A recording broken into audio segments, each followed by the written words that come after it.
আমাদের জাতির পিতা বঙ্গবন্ধু শেখ মুজিবুর রহমান যেমন বলেছিলেন যে দাবিয়ে রাখা যাবে না, দাবায় রাখতে পারবে না। আসলে জয় বাংলাকে কে দাবাবে?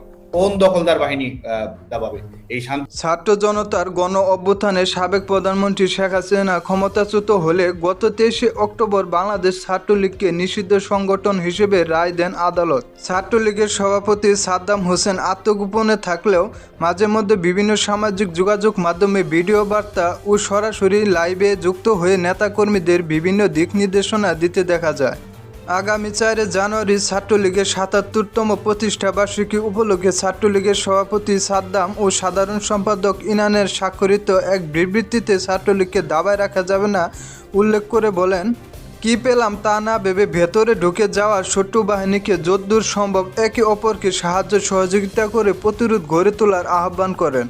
এছাড়াও এক ভিডিও বার্তায় সাদ্দাম হোসেন বলেন, আমাদের পিঠ দেওয়ালে ঠেকে গেছে, কঠোর আন্দোলন ছাড়া আমাদের আর কোনো পথ খোলা নেই, প্রয়োজনে লগি বৈঠা নিয়ে রাজপথে নামতে হতে পারে বলে নেতাকর্মীদের প্রস্তুত থাকতে বলেন।